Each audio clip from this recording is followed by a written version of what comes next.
Oh, okay. At the stage. Okay. But it should be the camera view. Oh, wait, okay.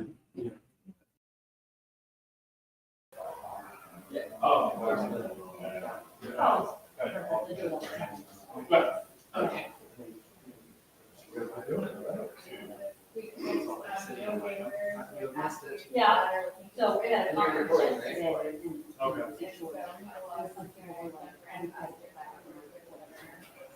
Everything.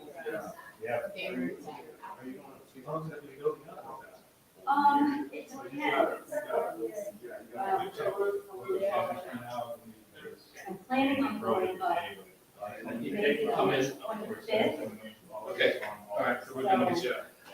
Oh,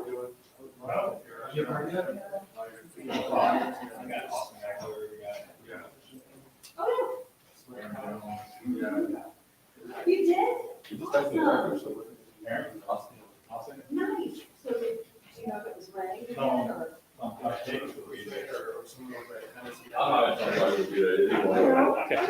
You were.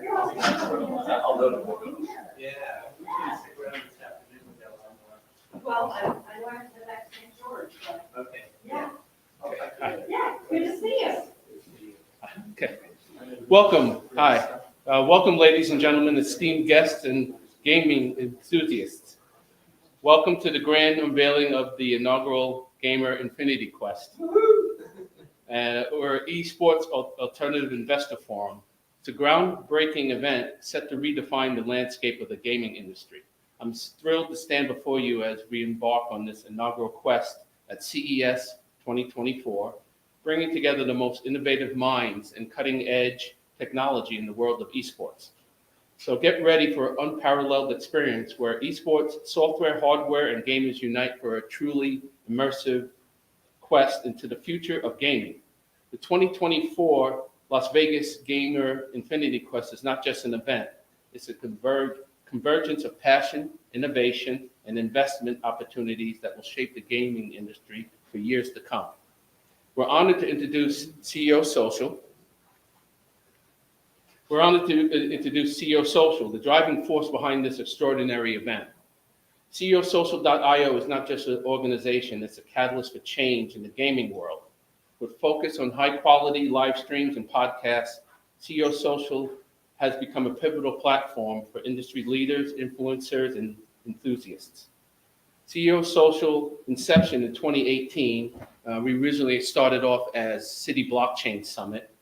And that in 2018, that marked the beginning of a dedicated effort to bring together investors and founders through blockchain and educational conferences. At a time when the world was just beginning to explore the vast potential of blockchain technology, CEOSocial took the initiative to create a platform that fostered dialogue, collaboration, knowledge, and exchange. We did events in Miami, New York, and in Los Angeles in 2018. In late 2022, CEOSocial expanded its horizons by introducing free monthly meetups, a move that resonated strongly with the community. These gatherings were hosted on Thursdays in Las Vegas, right here, and Wednesdays in Los Angeles. They quickly became a beacon for entrepreneurs, investors, and enthusiasts alike. The response was overwhelming, with over 1,200 individuals registering for these insightful and community-driven events. And as we stand here in 2024, CEOSocial is set to elevate its commitment to education and networking to new heights. The expansion of meetups now includes the innovative Pitch for Capital series, a unique opportunity for investors and founders to perfect their pitches with the guidance of experts and support of a vibrant community. What sets CEOSocial apart is its dedication to providing valuable resources to its members and investors and people who are attending our events. We recognize the potential of CEOSocial's mission. So people were invited to attend our events at no charge. This inclusivity ensures that the most influential voices in the investment community are present to engage, share insights, and explore opportunities. Through CEO Social, we offer an extensive production and speaker network, empowering your company to sponsor or co-sponsor events that resonate with your vision and values.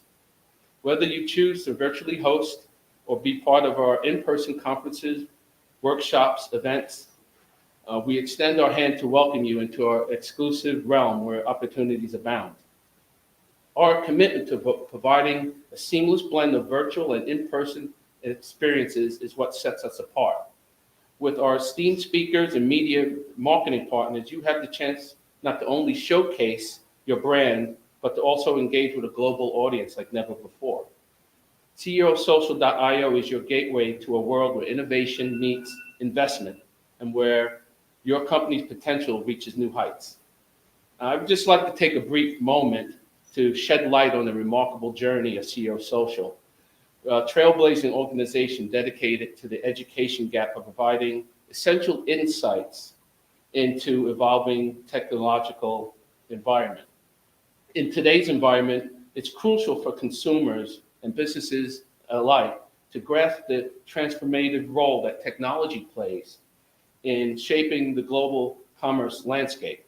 Our conferences and meetups serve as platforms that delve into critical discussions, particularly in the realms of blockchain technology and now AI, gaming, and esports. By facilitating open dialogues and fostering collaboration, CEO Social aims to empower individuals and entities with the knowledge and tools needed to navigate and thrive in this ever-changing digital era. Moreover, as we continue our mission to bridge the education gap, CEO Social recognizes the profound impact of artificial intelligence, AI, on various industries. In this era of rapid technological advancement, AI stands out as a transformative force, influencing how businesses operate and how individuals interact with technology. Of course, one of the key players in the AI landscape is ChatGPT, cutting-edge language model developed by OpenAI. This technology has revolutionized communication, offering unprecedented capabilities in natural language, understanding, and generation. As we move forward, CEO Social is committed to exploring the potential applications of AI, including ChatGPT, driving innovation and efficiency across diverse sectors. Our upcoming conferences and meetups will provide a platform to delve into discussions about the integration of AI, its implications for businesses, and the opportunity it presents for investors and entrepreneurs. From enhancing customer experiences to streamlining operations, AI and models like ChatGPT are poised to redefine the way we approach challenges in the digital realm. So we invite you to join us in these conversations. We aim to demystify AI, highlight its practical applications, and foster a collaborative environment where knowledge can be shared and insights can be gained. By staying at the forefront of AI advancements, CEO Social endeavors to empower our community with the tools and understanding needed to navigate the complexities of the modern technological landscape. Together, let's embrace the transformative power of AI, recognizing its potential to shape the future of commerce, education, and beyond. We look forward to exploring these exciting possibilities with you at our upcoming events. Furthermore, CEO Social is proud to introduce the Pitch for Capital workshops, where members can redefine their pitches alongside cutting-edge technology of the ChatGPT. These workshops, designed for both investors and founders, serve as a nexus for innovation, collaboration, and growth. In this unique offering, members can participate in these transformative Pitch for Capital workshops, making the invaluable knowledge and networking opportunities accessible to a wider audience. CEO Social's journey from its origins in blockchain conferences to the expansion of free meetups and now the introduction of Pitch for Capital events exemplifies our commitment to the community, education, and the relentless pursuit of excellence. As we move forward, let us celebrate this, our organization's dedication to shaping the future of this industry, one meetup at a time. Thank you for being part of CEO Social, where Knowledge meets opportunity and connections transform into collaborations. As we delve into this one-day investor conference on the closing day of CES, we invite you to immerse yourself in the ultimate gamer infinity quest. Explore the possibilities, forge connections, and witness firsthand the evolution of gaming. CEO Social is proud to offer your company bespoke and customized sponsorship options, ensuring that your brand is at the forefront of this gaming revolution. Thank you for joining us on this momentum occasion. So let the gamer infinity quest begin, and may the future of gaming be limitless as our collective imagination. And I would like to now introduce to you David Chen.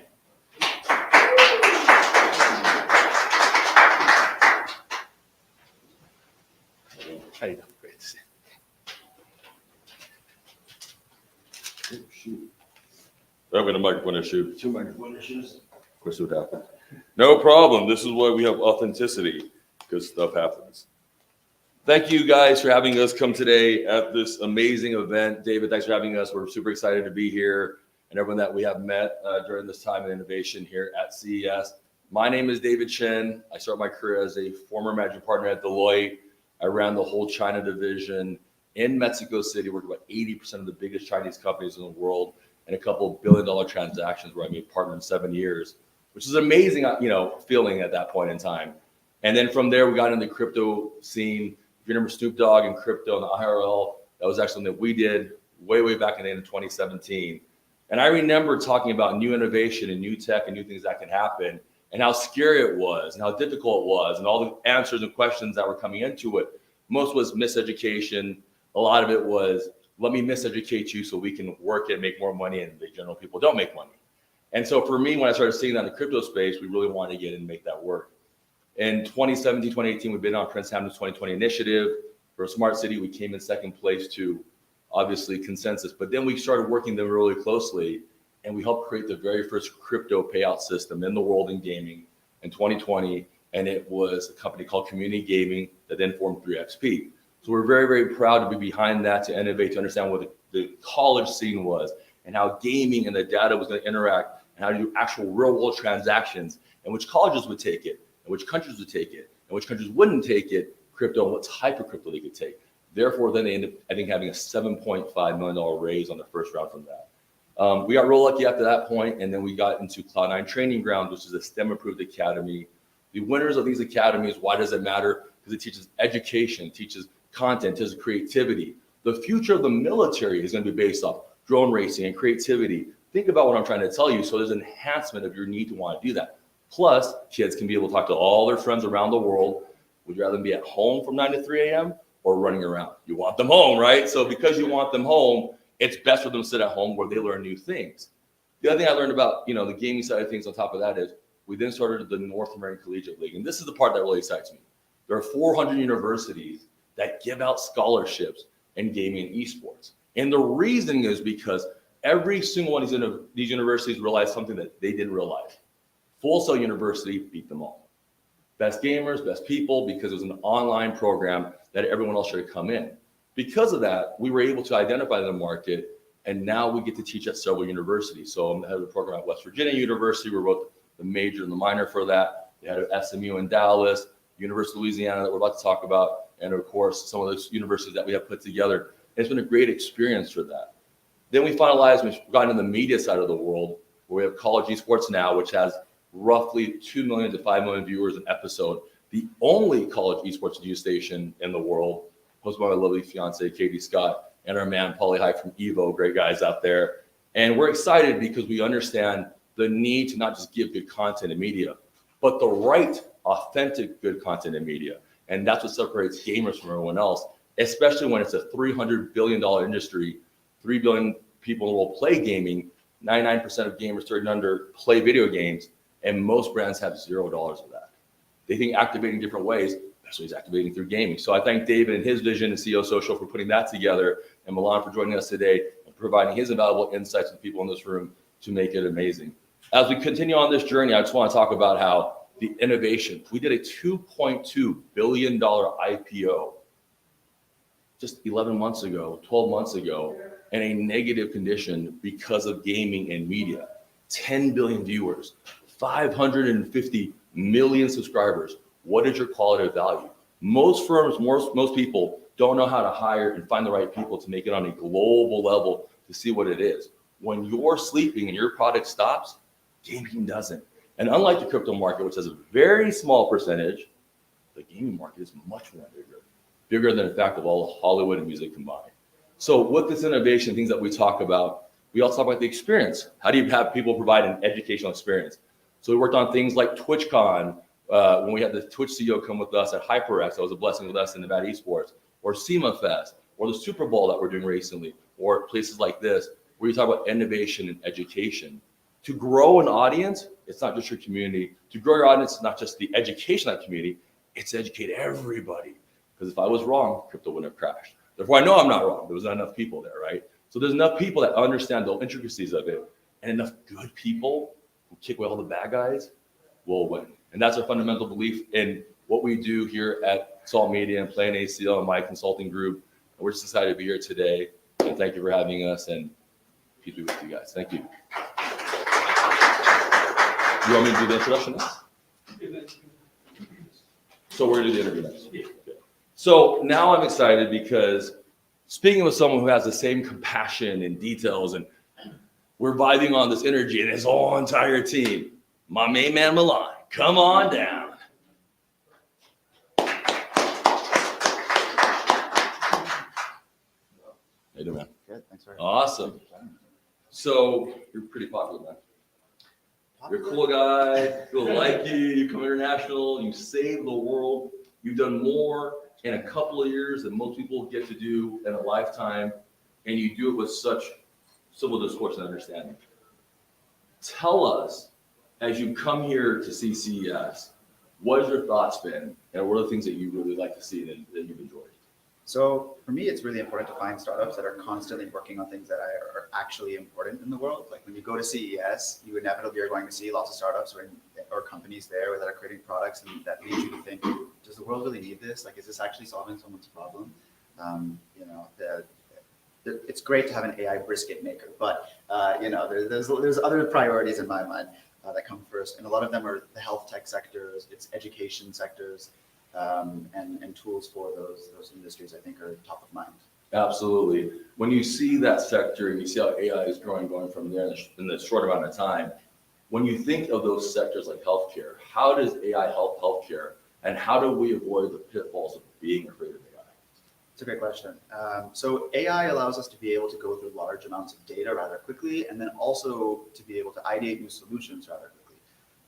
And then one of the coolest things I think I saw yesterday was that there's imaging that is constantly done, of course, like when you break a bone or you have a problem, you get an MRI or a CT scan or so on. And oftentimes there's problems that are so minute that the imaging captures, but that the doctor isn't even able to read. And if the AI is able to understand those things and find that and say, okay, yeah, you have a microfracture here, and that's what that is. And so I think, that's one example, I guess I would say. I love your example, and I think about it, my dad recently got in an accident for about 6 months and he can't walk right now. He had C2, C4. About 5 months, the doctors couldn't figure out what was wrong with him. If he needs surgery, if he doesn't need surgery, if he can walk again, he can't walk again. I look at AI now with the tech we just said. Yeah. If it could come in and diagnose it at a quicker rate, I can walk. But it hasn't, so it's caused 6 to 7 months of suffering. For something like that who now deals with it on a daily basis, I wonder and would appreciate something of that sort, to identify the measures that a human might not be able to, not necessarily make the decision, but to work together. And I think that's pretty pivotal. And it's one of those things I think that really matter. And I think you're right, on the healthcare sector, it makes a difference on the worldwide side of things as well, right? Yes. So that's pretty amazing. Now, what I want to ask you is, what are the other cool things that you saw here that really excited you? Other cool things that I saw here that really excited me. Also in the health realm, I'll stay in that for a second.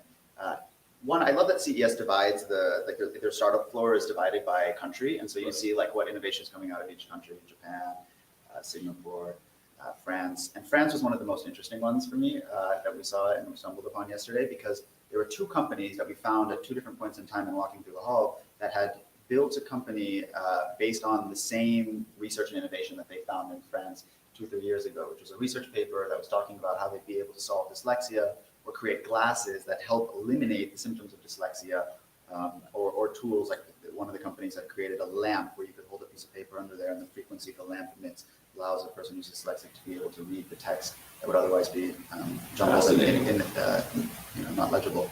So it's that was a really cool thing to see, and it was cool that they were both French founders. They both happened upon this research that came out in France, and each of them came at it with a different solution. One was a lamp, one was glasses. Both of them were trying to create new computer screens that had this tech integrated in it as well, and each of them had different patents on it. So it's very interesting. I think that's pretty cool. I mean, it was surprising to see like L'Oreal trying to get into it, and they're talking about the beauty bar scene and AI, and how this AI would come in and talk about the beauty and the products that they could use to find quicker answers. And it's to see that even on the retail side, you talk about health, but that's mental health, right? And so the mental health side, you talk a lot about that, about talking about issues and civil discourse. Tell me a little bit about that, what inspired your book, and how that applies to AI today. Yeah, so I guess in the context of AI, I see AI as this great problem solver for problems that we've thought about, maybe are small problems that you never thought that you necessarily needed to solve, but now you want to. And one of those is effective communication. And a lot of that is like, when you are struggling to communicate with someone, to be able to take a step back and go and talk to someone about that is super helpful. I advocate to go to therapy. That's a great place to do that, of course. But the other is now having this like amazing problem solver in your pocket that is, has no incentive other than to be solution oriented and help you. And so when I think about effective communication today, I think about all the people that quickly make assumptions about other people in life, and then they very, quickly in their own mind say to themselves, this person is other, they're different from me. I'm not even going to try to engage with them because it's going to turn uncivil. I'm going to get uncomfortable, and no one likes that. And then if you avoid that, when you catch yourself having those moments, then using a resource like AI, or in this case, I'm describing like an AI therapist almost, but like using a tool like AI to help you kind of talk through the scenario and be like, how could I approach this in a way that would, save the relationship with this person or prevent me from, having this crazy argument with someone. So that's one example that I've seen to be helpful. You know what interests me about AI when you talk about that, and those examples is everyone's so afraid because they don't know how to use it. Yeah. It's like the internet. It's like credit cards. It's like cryptos, whatever you want to call it at this point, right? But they don't realize that the benefits are there. And you always hear about these AIs that turn into the Terminator as they rule the world, things like that. But I had an argument once with these AI companies, and my discussion was, well, you don't have to necessarily teach it all bad things. You know, compassion and love and civil discourse, like in your book, that can really make it understand, because essentially if it's nurturing and growing, then it should understand good properties and then make a difference, right? Yes. When you think about that in AI, and you think about the thing I just said, where do you see AI integrating, and how can we have that type of compassion and understanding that will basically make it a little better? So just being afraid that the Terminator will come and get you. It's a great question. So in the Terminator example, I think for now it's really important we don't connect the world's nuclear bombs to AI. I like the way you think. It's like a number one seller, man. I think that's the number one way to prevent problems right now, is to not give it all the passwords to weapons. But then the next after that is to build large language models that are really rich and complex and have lots of information. I was talking to a professor the other day from the University of Michigan, an AI professor, and he was telling me how part of the problems is that the internet that exists today, right, is biased, inevitably. It's everyone who's been creating content for one reason or another. You create gaming content, I create AI and civil discourse content, and we each come at it with our own lens, but there's a bias to that inherently. We upload that to the internet, and when we use that to train these models, it lacks the new lens we want to give it usually, which is to say that you give it all of this data and you don't go and say, hey, actually, for example, if we're talking about policing as an example, and you start to have it detect for crimes, right? And you start to use biased information from perhaps police that might have been racist or might have been whatever, from historical data. Now you've trained that into the model. And so what you have to then do is bring in this new perspective that you can't just be training on past data. You have to be thinking about what kind of new information or new data can I give this that is going to train it in a way that is solution oriented for today's problem or today's market. And so what becomes more important than ever is just being really, really thoughtful on how rich and complex the data is of these models, and just checking what comes out of them, because it's not perfect, and there's still, as the industry uses the term hallucinations a lot. It likes to make up information still. Yeah, no, I get it. We've been in a lot of hallucinated markets lately in the last couple of years in this world. It's been like some of a hyper hallucination, and it's been a very, very bad time for a lot of us. But I will tell you the best time of that, and you talked about this, is when they talk about putting that together and information downloading, you do have to understand it. People do have to speak on it and have a bigger lens and bigger perspective. The scariest part about that is when they don't have that lens and perspective, and it's pushed by all advertisers and ad people, like we see in the social media world, then it starts affecting its driven basis, right? Based on what you said and having a panel of that sort, do you fear that it will be driven like that, where now advertisers are running more of what we're learning as opposed to what it should be? Advertisers are, they're always in the market of trying to sell new things, right? And so for them, AI is just like a more efficient way to take all the data they've been collecting on you to sell you new things. Right. So I think that they generally, as long as we, regulate AI and the data that they are able to capture off of people, and giving people the literacy of knowing when they're consenting to giving up data, when they're not, when they should and when they should not. And knowing that gives kind of the power back to the consumers, I think, to then make those decisions. We know that Apple had a big moment this year, 2023, where they decided to block basically, or allow users to choose whether all of these apps could track you cross-platform. Like Meta, TikTok, all of these platforms were tracking what you were doing in your Photos app, what you were doing on Snapchat and otherwise, and that data was coming in so they could better sell you things. And now you can consent to that and say, no. And there goes the ad plummeting by 60%, right? And the stock here is terrible. I love the way you talk about that and what is heading in that direction. As AI continues to keep moving forward, and you have to start thinking about the civil discourse and things like that, what are some of your concerns outside of policing and the understanding of the thing, but the day-to-day issues that people are going to face with AI? Day-to-day issues. I think the biggest issue now is probably going to be fraud. The ease with which someone can get data or information from you to use that against you. And so honestly, the best thing you can do is just really educate yourself on what's happening in tech. I see this era that we're in right now as like our generation's version of an industrial revolution, and that to not get on this train is going to be highly problematic. You're going to lose your job probably if you can't use these tools effectively. You're going to be less secure if you don't understand what you're doing with your data. So there's cascading problems that can happen if you don't really embrace it. And so, yeah, I look at it and I tell people this. It's like the new Microsoft Word. Like, you've got to be able to use AI in your life. So I love that. From Deloitte, we always talked about advancing and being better, and always thinking about things that we have to do. We use AI in our companies, but we allow, like the university side when I'm teaching, I want my students to use AI. Yes. Right? You have to use AI. And the speed of AI is much more quicker than crypto. It's much more quicker than anything else. So in that 6-month time frame, you have to catch up. And if you can't catch up, you're really in smoke, right? And so I think that is one of those things where people look at, I'll get it in a couple of years. I don't think that's possible. I think we'll replace and redo and innovate this technology.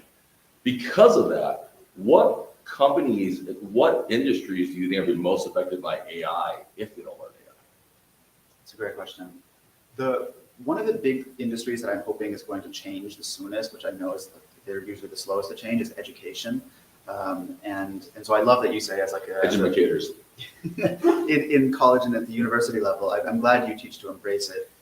But I think there's going to be this big change, like K through 12 and their priorities probably will not include AI still, because you're teaching like basic skills to people that you want them to have.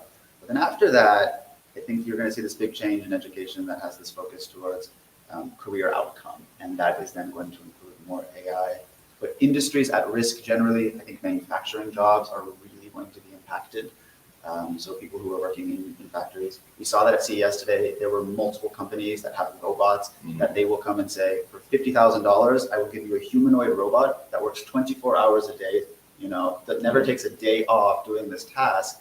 And you pay a subscription fee and we come and train it to do different things for you within your factory, right, as you have new tasks for it. So that's manufacturing in general, I think, is one of the industries that will be most impacted. But yeah, a lot of those like manual labor, maybe, I don't know, shipping, driving, those are definitely things that can easily be automated are going to be most at risk. You know, when you talk about the university levels, when we're talking about this and what industries, the one I tell a lot of students is, if your industry is going to be effective, one way you can save your job by being nice and doing your job and actually excelling. Then people will be like, huh, there has to be oversight. I'm going to pick this guy who isn't a jerk, who does his job, shows up on time, and actually is happy about it. I think that's what's going to save people's jobs in general, but much less AI, because there is no community. But I do want to talk to someone, right? I hate talking to people across the world. I hate dealing with these issues. I hate waiting forever because we're just now slow. But I think if you do that and be nice to people, I think it makes a difference. You talk about in the industrial part and manufacturing, yeah, you have these big computers, they're building this over, you know, hopefully not one of them attacks you and, you know, kind of go from there. But that's a whole different story. When you see this and you think about the next evolution, you talked about how education, some places aren't embracing. For example, here in the US, it might not embrace AI, but there's other countries that are. Yes. Now, because of that, in the speed, are you concerned on the lack of education, how that's going to affect us economically in this country and other countries who aren't embracing this quickly? Yes, and I think it also is going to impact us from a mental health standpoint, which is a health problem and a health epidemic. That if we don't teach people how to use these tools, how to better relationships with the tools, and of course to, you know, we do a good job of this generally in the US of being like a fantastic economy that is competitive and is capitalistic and so on. But yeah, if we end up not training our own talent, our own citizens to be that capable, those and you know, other countries do that, it becomes a very interesting problem, I think, for us as a country. And I've had the privilege of talking to congressmen and the unfortunate reality of learning that a lot of that is the perspective in Congress and, you know, amongst politicians, that, hey, if we have strong and good immigration policies, let the other countries invest in education and better education, and we don't have to do that here. Yeah. It's so unfortunate, but it's why I advocate for reform in education and you know, having it be rather career outcome oriented. I like that. I know when we talk about setting up a course at a university, the number one question from an educator is always going to be like, how do I make sure that my person gets a job? And the business guys are, how do I make sure I get more enrollment? And then the students are like, well, can I go pro or not, right? It's sort of three things. But when you talk about that and the growth and the structure and people trying to understand it, and them losing their jobs, them trying to understand how to work with it together, and they start to realize that there's going to be such a disruption and moving forward on that, how do they maintain their daily mental health? Because it's so much to keep up, then people start stressing out. I need to keep up. I'm not doing it the right way. How do they just chill and enjoy everything? That's like a lifelong question, you know? Let's do it. A philosophical question that we're all trying to answer, how to keep chill. But I think it's really helpful for people to find great role models at a young age, to find people who are similar to you, close to you, ideally within your community that you can look up to, maybe have access to. That's of course a big problem for people that grow up in communities where they don't have great role models, and they end up in trouble. And so, yeah, that's the biggest piece of advice. And if they don't exist in your local community, find them online, because now you have that access.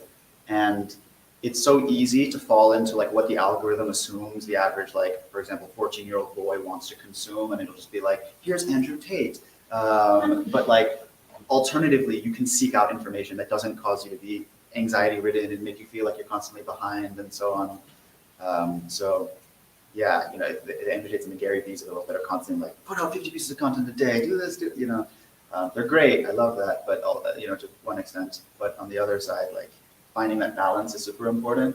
I think we're all trying to find that, even as adults, but for young people, finding great role models, that's like the number one thing you can do. Yeah, I think so too. I think a lot of people talk about how much money they can make and make $1 billion. And I remember being in one meeting, I said, well, how many people have you helped? And everyone went silent. I don't care how much money you made. You make money. You'll die 5 generations from now. No one will know who you are. Name the billionaire 5 generations. You can't name them. They don't exist. Right? So, but you don't want to be the Hitler of the world 5 generations from now. That was my great grandpa. No, you don't. So thinking about it in a very big business aspect and not just about you, but 5 generations, not that you're not a bad person, you're on film, and shout out to my great grandkids one day. But going from there, right? The reality of the situation is you got to do it right. And so, you know, when I think about those, and I think about all these billionaires and all these guys are trying to make all this money go from there, they forgot the most important thing, which is the people. Now, you coming from your background, you talk about that. Yeah. Where'd you get that empathy from?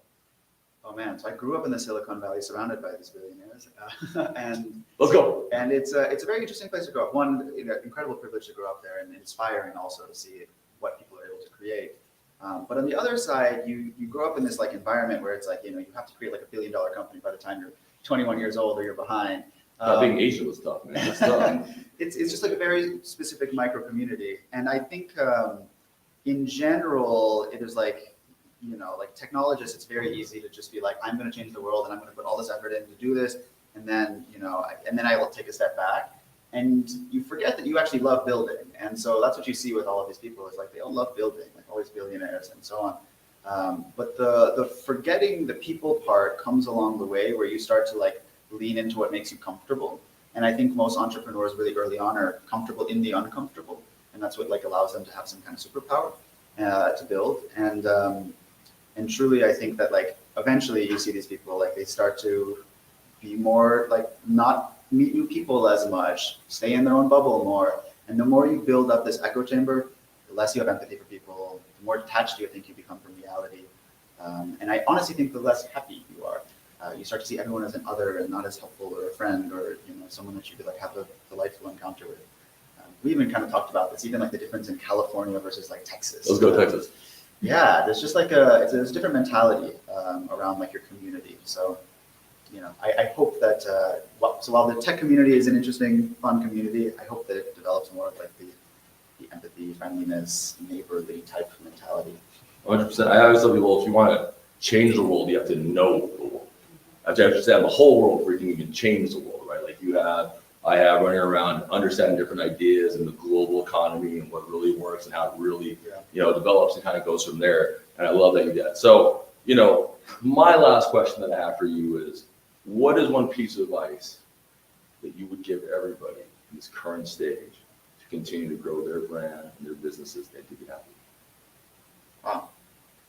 Okay, so to the question of how to be happy, I would say that the easiest path to that is to really clearly define what success means for you in your life and what makes you successful.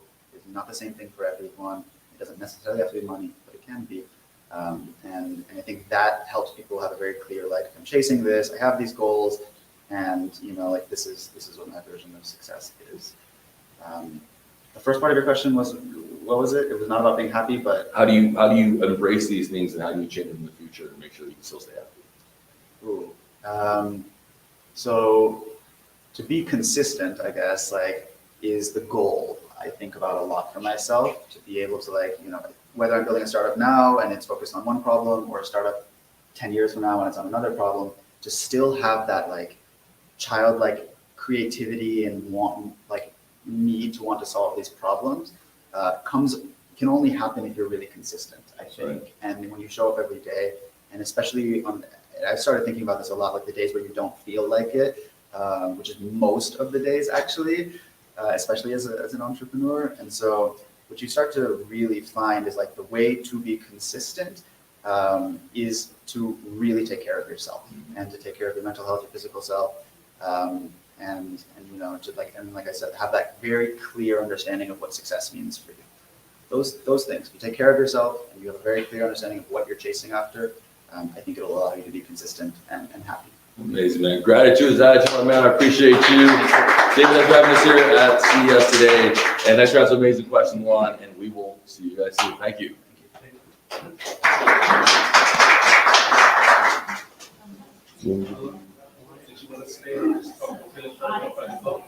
Yeah. You want to go down, wrap up with this? So people got the I think so. Thank you. Thank you so much. Thank you. Well, the other windows, it's there.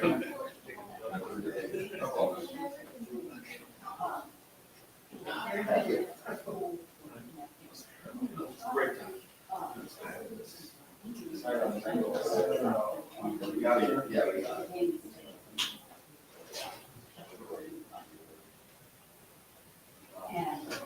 It's not camera, it's screen. So, I don't know. can hit stuff, Cam, but I'm just not gonna hit it in the stream. Sorry, I got it. No, it's like, just leave it. Just leave the stream. Okay.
So what you should see then is the meter working. So see the green meters? So that means we have audio, it's good. And this is what you were to see over there. And then this one right here is the master. Okay. So these are the three. So you have one, this, that. That two. And then, yeah, a bunch. Oh, okay. Networking, some people in the industry do a lot more of that.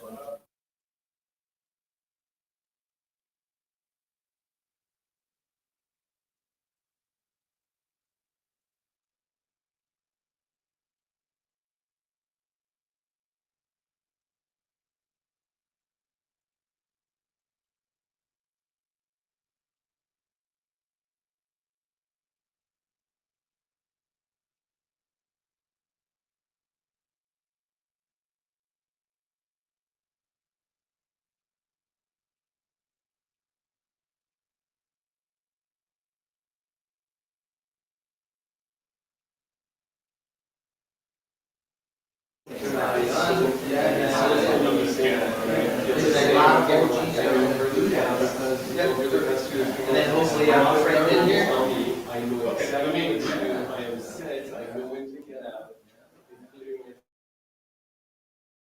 gonna do a little, he's gonna do a presentation of his company right now? Sure. So, yeah, thank you. And We'll take a then, lunch break.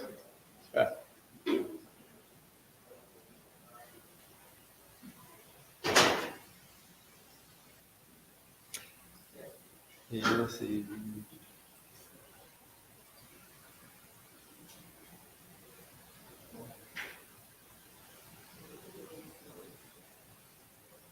So we're all doing the mic. Right, on that green, you got the program, yep. So good, cool. Hey everybody, my name is Eric Schwartzel, and today I'm going to talk about how do we make video conferencing better, and I'm going to demonstrate my company, which is a company called ScreenKist, which does virtual production. So a couple things. One is why should we use ScreenKist software, and why we're actually now creating virtual production software tools that work on laptops, and then who our target audiences, which are primarily enterprise companies and influencers, and how our software all works. So we've all been there watching Zoom, where it's basically you see kind of like shoulders on up, and this really hasn't changed much, I would say, in the last like 7 or 8 years. It doesn't really matter whether you're using Google Hangouts or if you're using WebEx or using Zoom, it's all kind of the same thing. So that is a big problem because almost 75% of all business meetings, that's all business meetings, are going to be online. And the reason why is more and more companies are doing this hybrid experience where you have the companies, the employees are located globally and so forth to create new different types of efficiencies. But they've already found out that because 75% of all business meetings are going to be held online and everything is kind of heads on up, after 5 minutes, these online meetings kind of lose their effectiveness. And so we've been approached by a lot of companies saying, hey, how can we make these meetings better online? But the problem is also these corporate studios are sillily expensive. They're literally $50,000 a month on the low end. One of our clients has a $3 million TV studio and it takes 11 employees. So the burn rate on these things are also really high. So we see that there's a big opportunity in kind of 3 different things. The first one is production, where Fortune 500 or Fortune 5000 companies are looking to differentiate their content that they're creating either online for like a YouTube kind of thing, or Twitch, or if they're actually literally putting this on their website, but they want to create better content. The second thing are all these different types of services where we can create custom backdrops so that the company CEO, when he's talking, it looks like he's actually at a different facility and so forth. And I'll show some examples of that. And then AI, I mean, there's obviously AI in everything, but we're also now getting real-time translations. We're getting real-time avatars where it's not just me, but also I'm talking to a customer service rep that's not a metahuman. That's something that where you can interface, and they're trained on an LLM that's only on company information. And then also sentiment analysis. You can see based on the tone and based on different people's facial expressions, if they're interested in the stuff that you're talking about, and then you can incorporate that into some of the video conferencing content that you're creating. And then also corporate pulse. So as a CEO, you can pull in all the different sentiment analysis on all the different video conferencing, if 75% of your meetings are online, you can then get a pulse on what's going on and what the topics are on the content. So my background, I'm Eric Schwartzel. I wrote a movie called Perfectoverse that's on Apple TV right now. And this is kind of what it's all about. We did 3D volumetric video. I then put that into the Unreal game engine, and then I created different types of environments, and we won lots of awards. But this is kind of some of the stuff that I did. Some of the I did over 1 billion polygons on some of the content that I created here, and got recognized. I got an innovation nomination from the Producers Guild of America in 2023. I also got a Telly Award for Best Digital Environment Online. And then we also got nominated for a Webby. And the reason why this is important to me as a director and a producer is that each one is in a different type of media format. Producers Guild of America is for film. That was for Apple TV. Telly Award is that you created this, all the different environments. And then the last part is for a Webby Award, which is online, because we also put all this stuff into a metaverse using the Unreal Engine with pixel streaming, so that the kids, after they watch the movie, they can actually interact with the world that's out there. So we have 2 companies here that I'm talking about. One is ScreenKiss, which is the virtual production software company, and then Video Inc., which does the video production using the ScreenKiss software. So what is ScreenKiss? It's a portable green screen studio that uses just a laptop, where the person like myself is presenting, and the background is a green screen, and then we can create any kind of really cool virtual environment. It's very inexpensive. It's only $2,000 a month. And it's proven our results are, we have 3 beta companies right now, and the results for the engagement for the people that are watching, I mean, literally a 3x in engagement. So it all works. So what actually is it? So the person like this is just filmed on a green screen, just like that. And then we can put him into any kind of immersive environment. Our secret sauce are with the parallax effect. What that means is the camera is stationary because we use virtual cameras just like this one. And as you can see, there's no camera operator, but I can press a button over there and then the background all kind of moves. That's what they call the parallax effect. And that background can be anything. It can be, this one's like a blue one, but it can be a factory. It can be, it can look like they're in a giant, corporate headquarters, but literally he can be anywhere. In fact, one of those CEOs, we built this studio at his house. The hardware is really inexpensive. It's only about $12,000. And again, it's $2,000 a month to use the software. What we also have coming up is what we call 2 live remote hosts. And they can be anywhere in the world as long as they're on a green screen. So this guy's over here in Mexico City. This one's in Los Angeles. And then it looks like they're in the same location. And this is very popular with sports companies. So here's an example. He's in Mexico City, Los Angeles, and then she was over in Qatar. And this was like a live picture-in-picture. Yeah, it's a lot of fun. And this is our latest software. This build is coming out in February. This is for one of our corporate clients that kind of wants that Apple effect to the keynote, where the presenter, which is going to be the CEO, then presents their slides, their videos, and so forth. Then the background is going to be their studio, which is out in Germany. And then we do full body like this. And then they're going to bring in the CFO, which is out in Singapore. We're now also doing MetaHumans. So she's going to be in a commercial using our software also. The reason why she's so zoomed in on the face is because that's the hardest thing to do. It's kind of like the facial tones and the facial expressions when we do the mocap. And then also the eyes and kind of like that glossy kind of glassy effect on the eyes and so forth. These are getting more and more popular with our clients. We also sold another one that's going to be used in a movie. And they're completely rigged for the Unreal game engine. And this is kind of like my studio over here in Las Vegas. As you can see, it's got the same spaghetti string of wires, but it's in a small footprint. This is in about a 15 by 15 footprint. And the green screen just slides down, so it's very, very portable. And these are all the different things. Most of the camera stuff is like we're using Blackmagic cameras and the new Dell M18.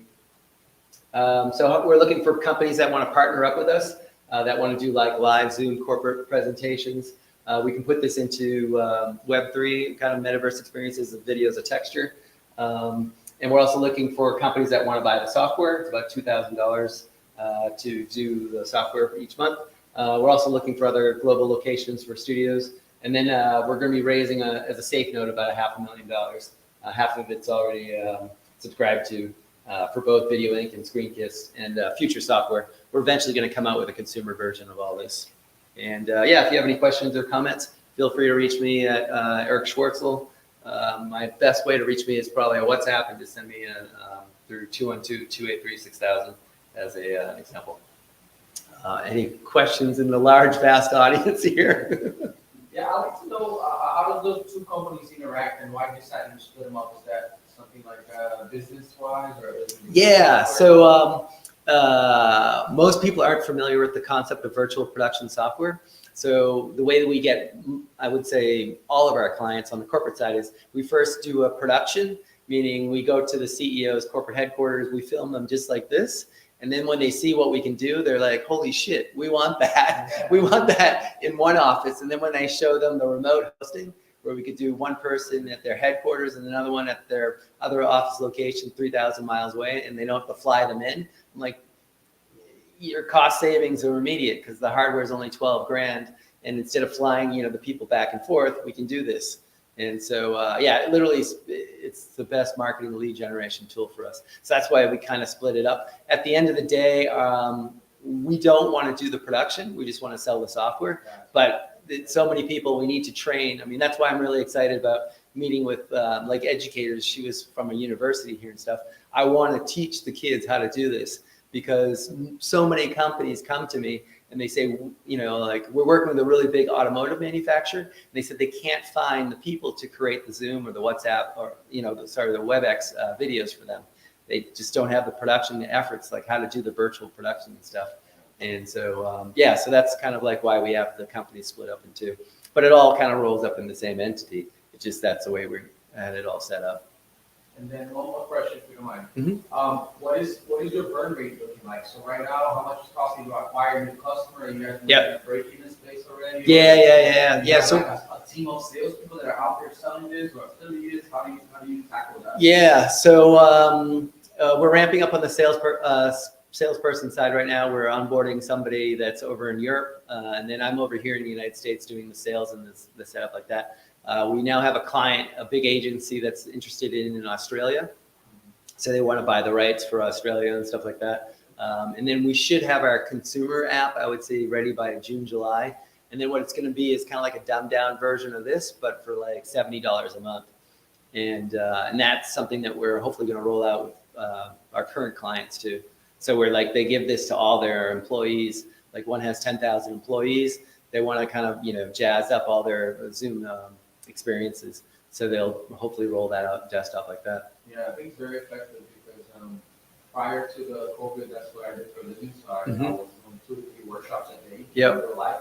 And the reason why I ended up quitting my job and went full-time into personal education Yep. was because my workshops, although I'm very energetic Yep. on and off the stage, it wasn't, the results were maybe less, like 90% less of what I was getting when I was face-to-face with them. And I was the same content, Yep. same person, same strategy, delivering the same amount of time, and just didn't stick. Yeah. Even a simple 2-camera experience like this definitely jazzes up your Zoom. But if I have an interactive background like this, where I have all the transitions all built in, like we have one part where we call it storyboard, and you can pre-plan the different transitions, and it's all with virtual cameras. So I wouldn't even need the 2 cameras.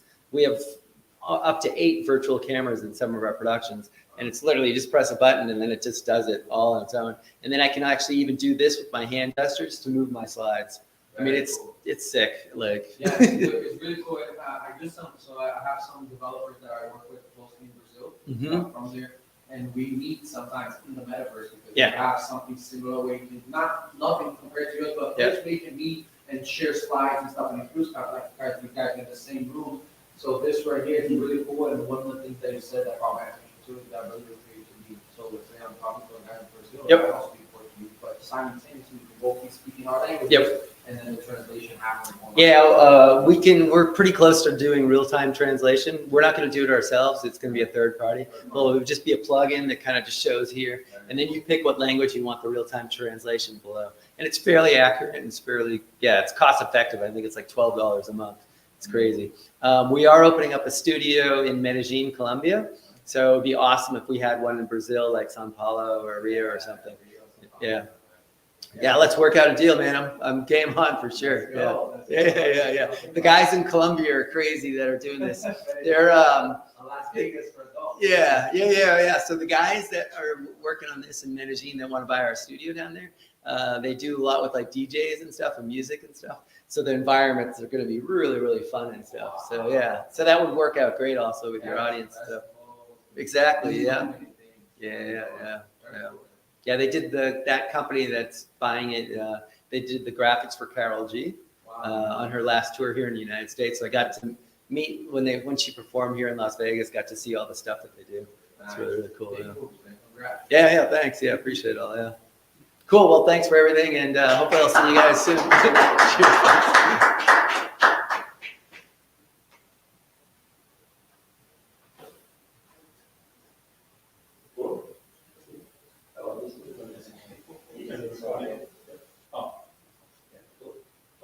Yes.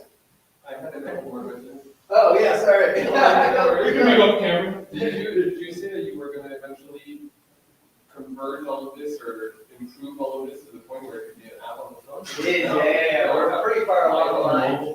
I would say June, July.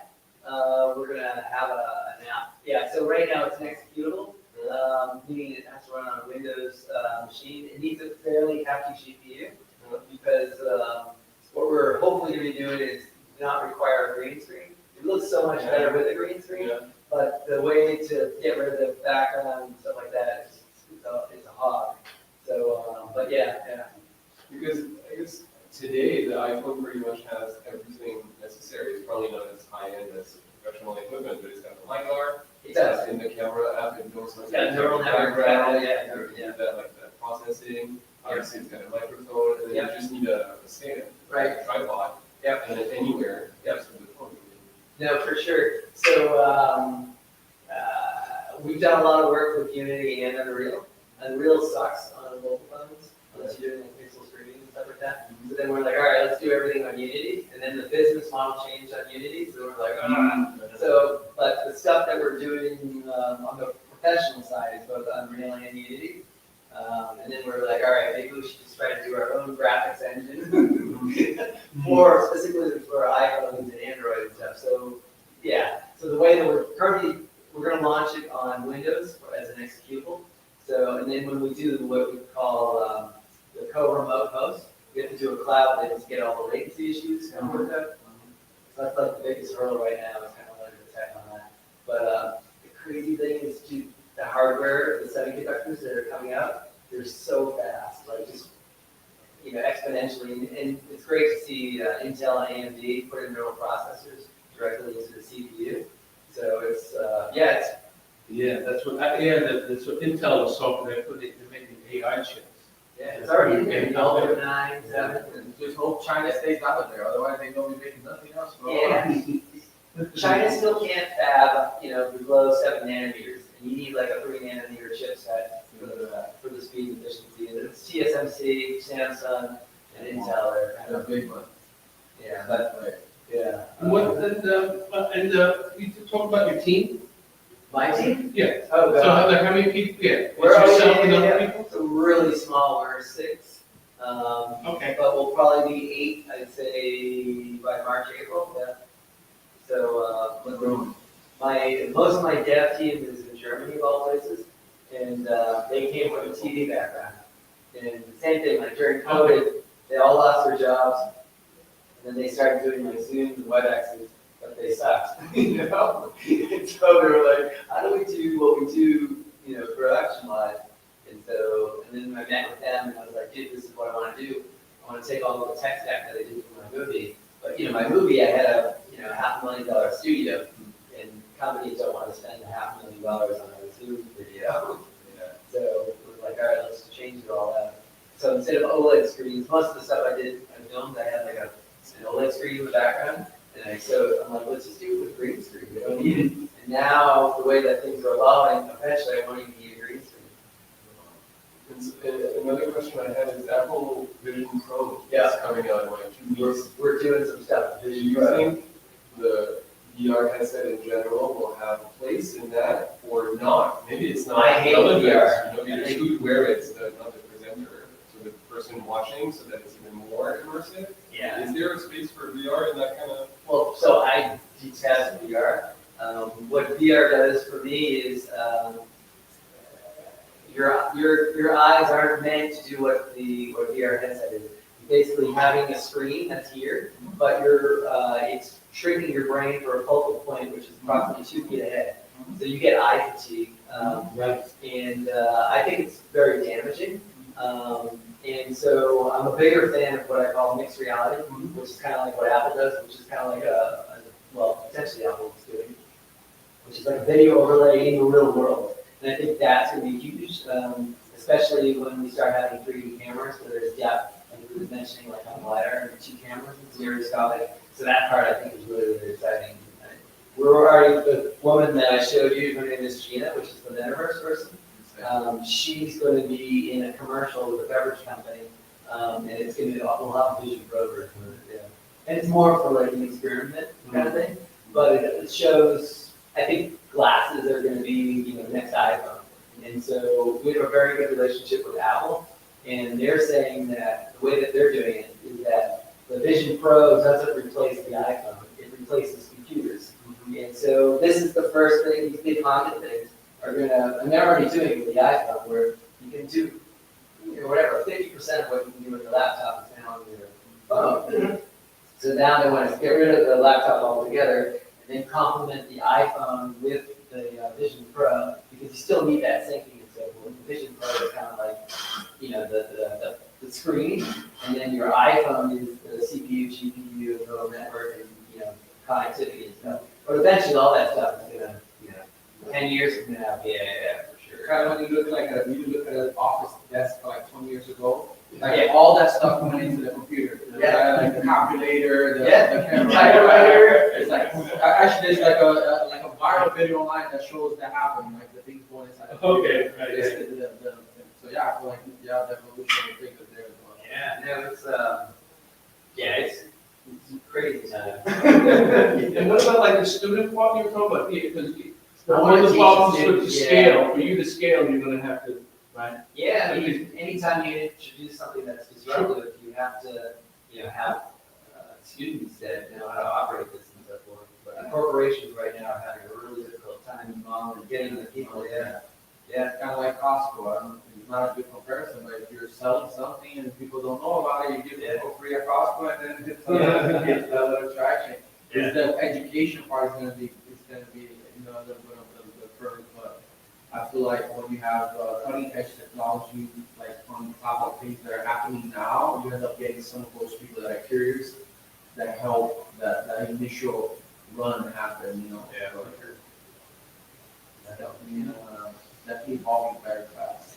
But we're all in the right space at the right time, Yeah. That's what this is all about. Getting people in the right direction. People Instagram, you watch it later, when you've seen it, it's two reviews talking about that. It's like a 30-second video. It's hilarious. Like we're living a simulation kind of. Well, so that's what he tells in the story. It's like the girl, the kid, like, I'll just watch the video, and then it's their, like, So David Chen said that Hey, we should all, add me on LinkedIn and stuff, Yeah, of course. Yeah. I got your information. I followed you on LinkedIn. Oh, cool. Yeah, you said you were at Vivendi Games. Yeah. So I worked at Vivendi Games. I worked on the distribution of World of Warcraft because they owned Blizzard Oh, at the that's time. because you mentioned, Yeah. you mentioned Will earlier. Yeah. where are you Are located? you still involved in gaming? I am this year. Yeah, I mean, I'm meeting a bunch of Activision folks on Wednesday in LA and stuff. So yeah, I mean, I dabble in games for sure. Yeah. I'll be very straightforward. Yeah. Because the protocol I mentioned earlier, Yeah. and part of the reason why I came to CES is to Miami. meet my Web2 projects that are Yeah. to explore Web2. Yeah, my cousin Yeah. just funded. Yeah. My Yeah. wife grants program. Yeah. And we have a variety of financial incentives. Yeah. Motivates Yeah. game developers and game studios to at least Tell me a little bit try. Where are you based out of? I'm based in Singapore. Okay, yeah. Yes, headquartered in Singapore. It's Yeah. 150 people. Wow. And I'm in charge of the wallets. Yeah. Which is the gateway to exactly your run. Yeah.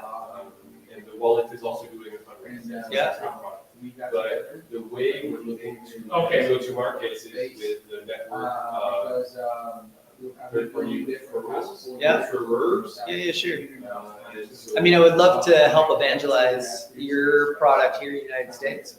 I don't know. With regards to gaming, and of course, I mean, I could do- agreements and everything like that. Yeah, no, for sure.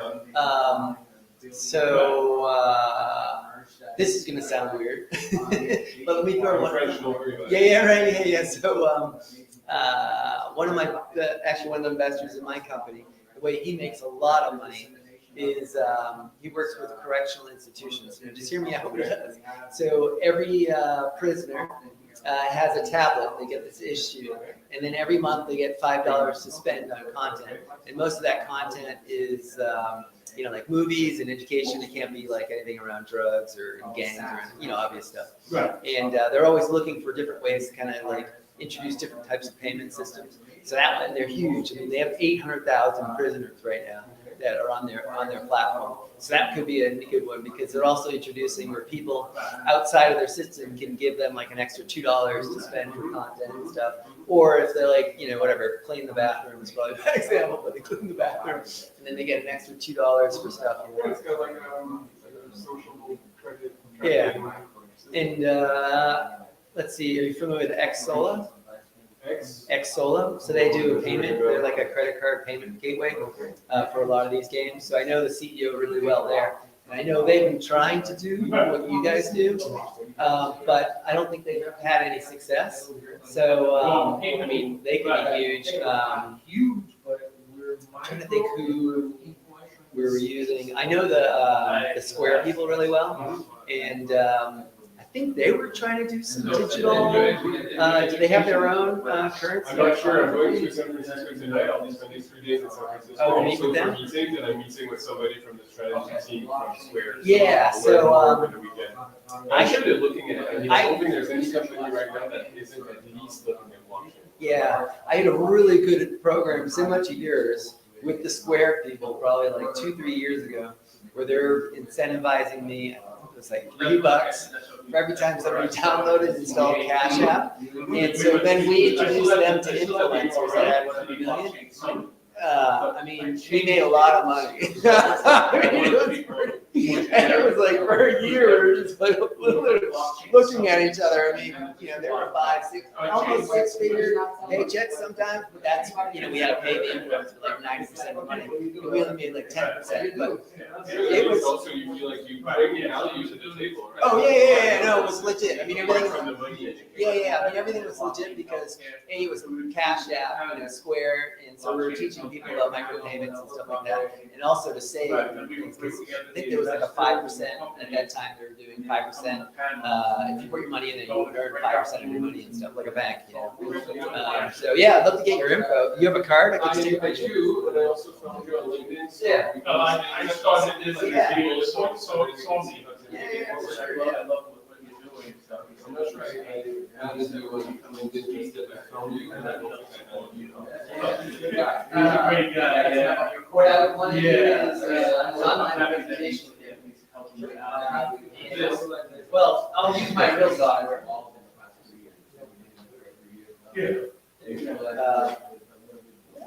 What I want to do is, I'll use my real software. Yeah, And then yeah, I want to I go was through you. having things, like 20, How are you pitching this game? Actually, tomorrow, but I would want to make sure that, I represented you well. That's a one shot. So I had to, there's a lot of value, we share. I don't want to lie in the US. So, but Yeah, that's what I should did, that's what I did. I know, but it's, also what's. Yes. The project was kind of, for years, and last year, they started. On the way to- Invest back in the company.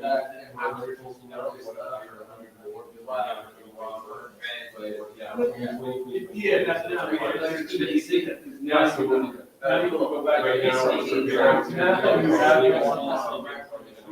So now I'm gonna do the opposite. I was going to do the other graph, now it's trying to change the watch. No, everybody wants to go on every time. I have spoken at GD. Yeah, I have spoken at GD. It's on something really technical. Last time I spoke was around region-based architectures and run with region, which is the unit that's an iPhone. I love the rendering. Anyways, yeah. But yeah, very good relationship with them. Love the pitch. We could probably do something with that. Yeah, that's what I'm trying to do. But GDC for the best So last year, so you notice this, what's even gateway. It's just the first. Yeah. This This is all about kind of the bottom. This is And that's GDC, when we always Is it an iOS? Right, it's like a technology or it's a web.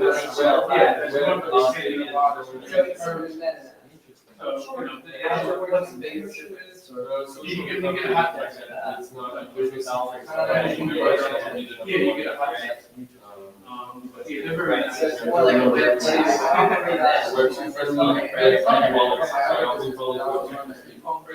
and you have like a marketplace when you have teams and stuff like that, and like let's say a new passive.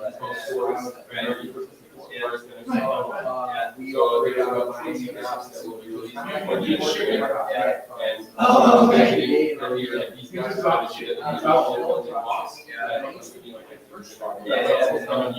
Going into issue NFTs and do this, or use that, bring information out, then use the Oracle. Are you integrated into Eduu or something? So Unity, yes, but real not we're working on it because the entire ecosystem has been designed for working. So it's coded in C#. I don't have my engineering background, but I understand that C# is a primary language for DAT. So the entire adoption is built in C#. And also we've got Unity SDKs that allow to translate directly into those sort of languages as well. Unreal, we're working on this. Like other languages, because then it needs to be a translation layer. So Unity quite Ready Player Me. Ready Player One. Okay, yeah. So they do avatars, so I work with them, so on avatars, kind of some of their own music, that would be also interesting, that's inside. We're today, it's a year old, that's how I'm doing. I finally decided to try this platform. Yeah, I'll send you a yeah, for sure, yeah. Here, money, for credit, so you don't need money to sell it. It's literally people being a little bit more. Yeah, you have a $25 credit card, right? We go with the store, like the Costco or Sam's, I don't know where that, like Walmart. And then I think it's there, that's. Scroll, yeah. Okay. We'll put on there, and we'll ship it to you. Either we will, and then send me, and then, yeah, to me. So, but you list yourself as a third, Online. like when you sell it, Yeah, especially if we do it before I meet back. Yeah, we're all going up for drinks. So, Tuesday. Right. I'll be flying, so I'm flying back to Asia Monday evening. I think this is a long weekend. Yeah. Monday is Martin. okay, that's good. Yeah, I'll send you a message today. We can even do it on, like, meeting with them Saturday, Wednesday. So it'll be my Thursday.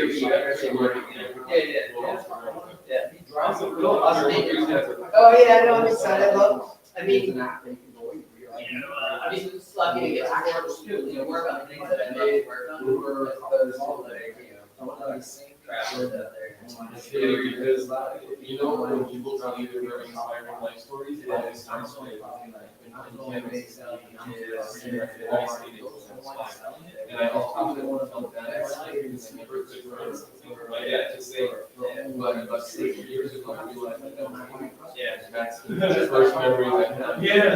That all those games, it's like, I'm really passionate about. Unfortunately, in uni, I didn't work at Esports. I worked for about 15 years in the whole industry. And now, no, I've been in Asia for 15 years. I've been in China, Japan, the first project So originally, That's the chat. Oh, wow. Oh, that's awesome. Very cool. And then in Singapore, it's all. yeah, it's all in Malaysia. We only China's product ethnicity. Oh, right. Products will be Right. and so through this, they're able to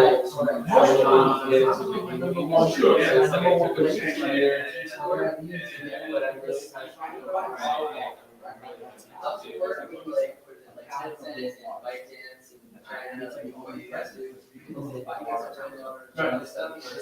They're one of those things that how we're all meeting just like. And that's what we think that's missing. Yeah, that is the issue. With you or is there? One is with you and the other is with you. Yeah, there's like a couple more. I had like an Amazon store, but I think we have any stronger patch, I had any other big ones.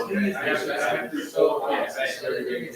That's why I work here, like 10 cents made a investment, probably in the future, but I'm sure our company has personal connections and the right, all the right things, but none of those too much. In 2018, I was part of a training company, and you might go to World Bike, because they also traded in the US, after bike shares. That have a very, very strong connection to which one, which was Tencent, and you can feel that the investor relationship was like, and it's Tencent, and you have this $1 billion and some funding, and because there are people in, and it's very, very. It's a way of life. So personally, I'm based in Indonesia. I was based in I tried to be I tried to be not what I say. Yeah, you don't volunteer. Then you should see my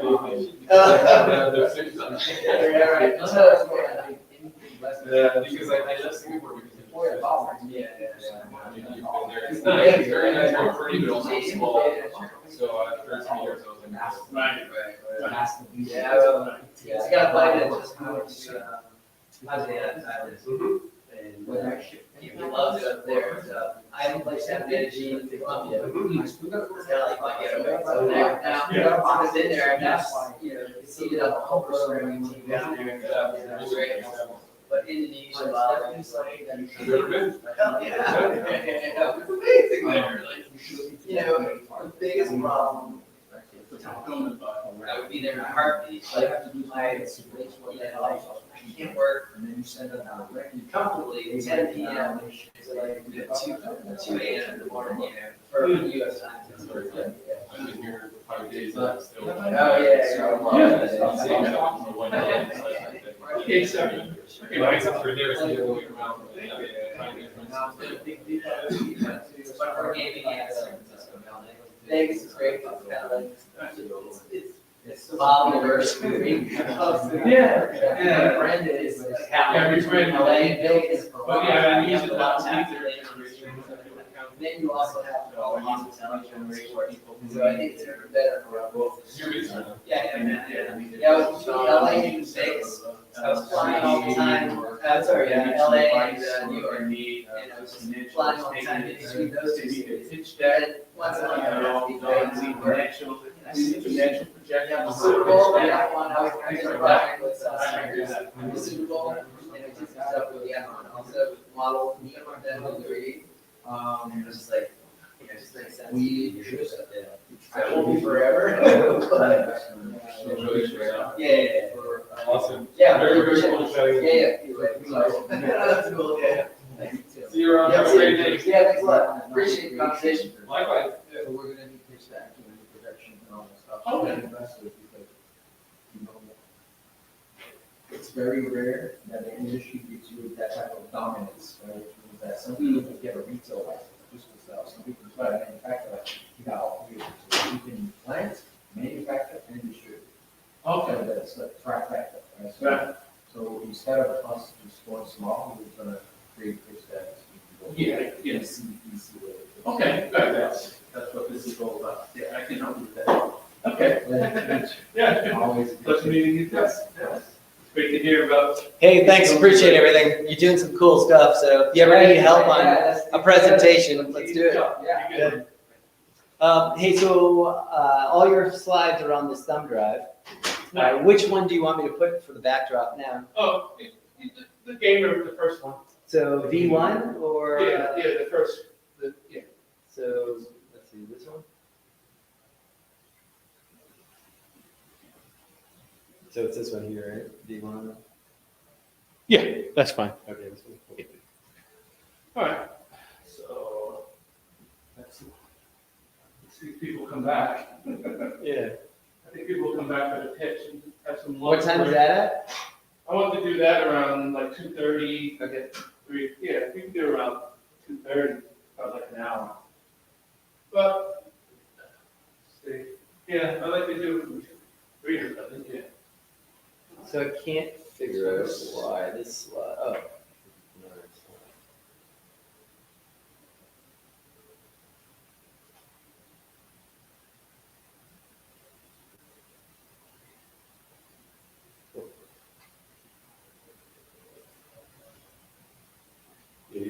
Yep.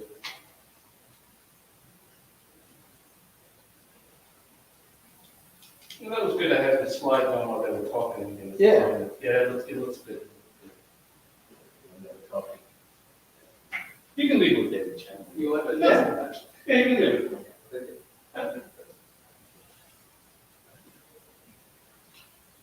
You want to do a quick run through on this? See Oh, if you understand where it okay, works? right. So right now the Test. mic is on, you can see the levels. So this is the mic. Right, so enough for the mic. This is Yeah, the, switch. so this is like the master right here. So this is whatever you see here is what you're going to see on that. Okay, right. The key on, for this one, number 1, which is that one there, they should stay within this box. Right. So here, here, and here, it's set up for somebody like that's my height. The audio is working great. Yeah, I think we actually got a pretty good setup. The lighting I'm fine with. I mean, some glare, but it is what it is. So this is going out to the website. You can just leave the space on the website. Yeah, that's fine. Yeah, so I'd leave whatever's on the PowerPoint there. And then we can-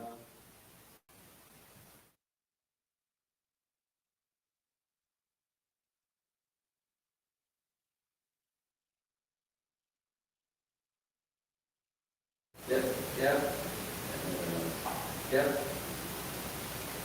yeah. Don't touch that. Yeah, Don't ever touch that. I remember that. Yeah, yeah.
I will say this generic venture capitalist. He does have. So I found that to be quite clever. I didn't expect it at all. But oh, perfect. Yes, we already understand. Great. Let's go with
Thank you for watching the live stream on YouTube. My name is Daniel Baldwin. I'm from Salt Lake City, Utah, and I'm the CEO and co-founder of Game Day Inc.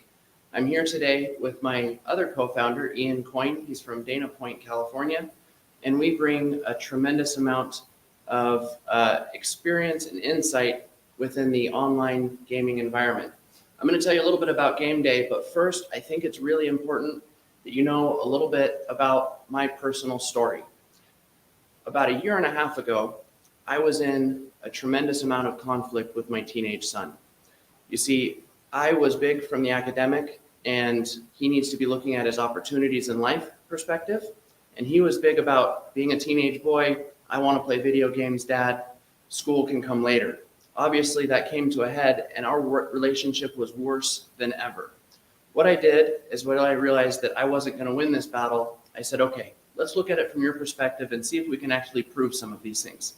Because of course, when I told him no more video games, he said, but Dad, I'm learning teamwork. I'm learning strategy. I'm learning about all of these different things. I'm making friends. I am gaining something from these games. So I said, okay, perfect, let's prove it. I went and looked at the game that he was playing.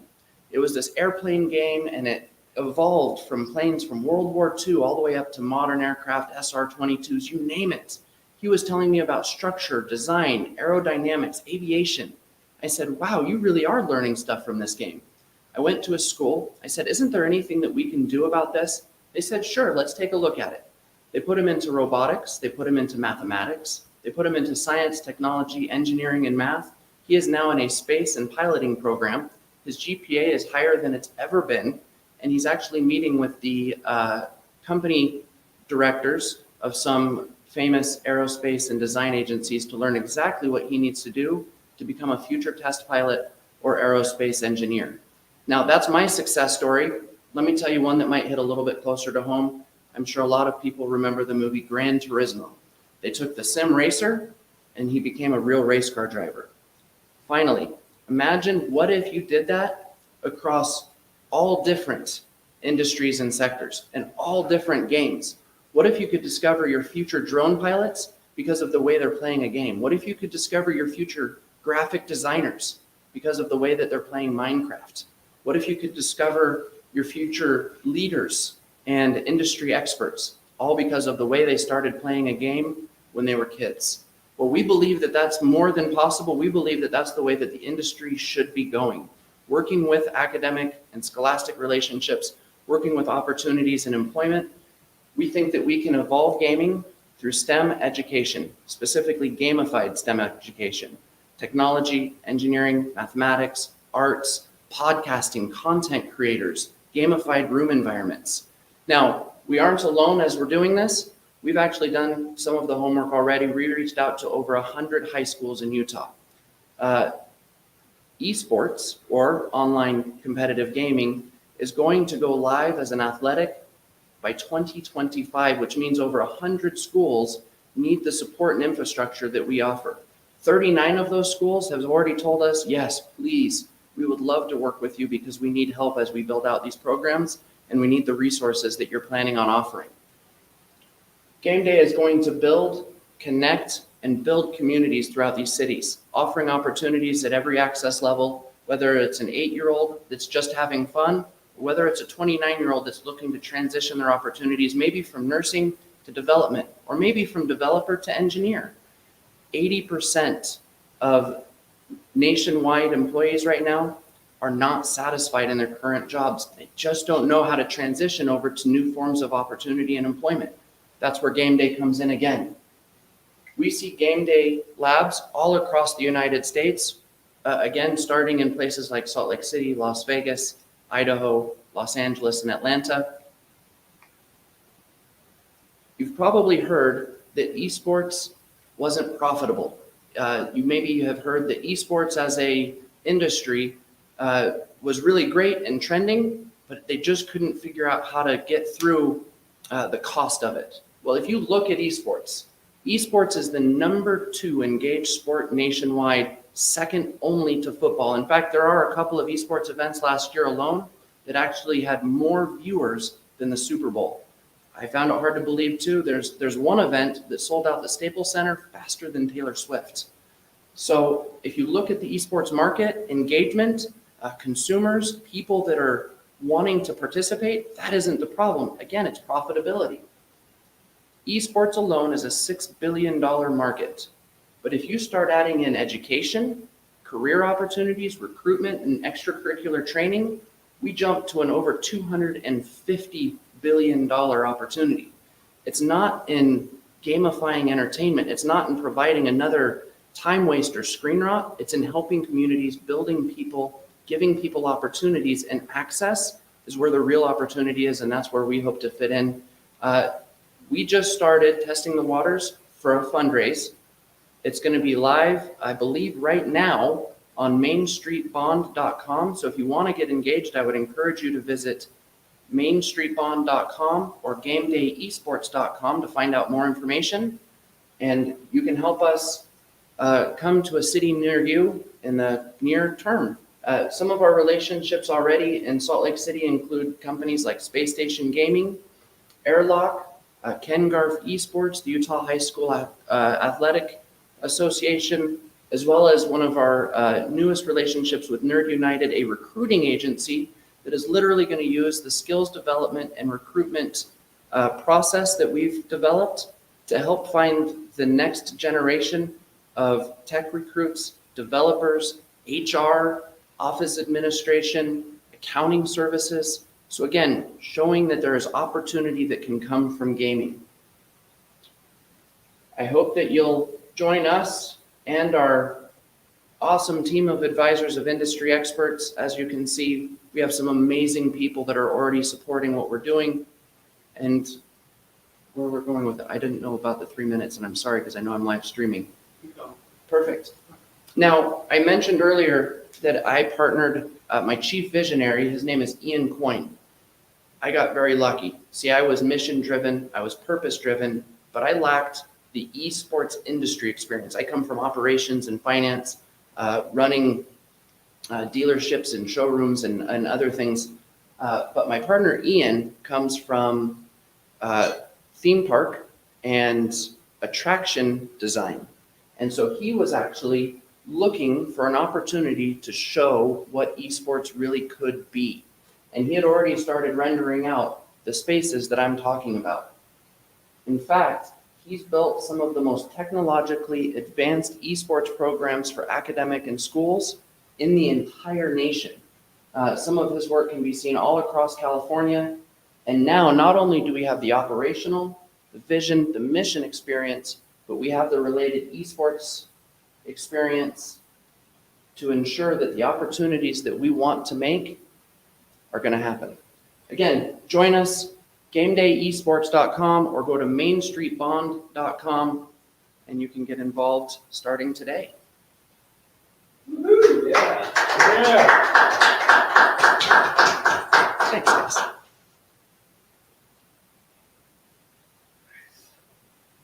Oh, that came out great. Sorry, man. That was good. Good. Very good. We're offline. Horrible for finding out.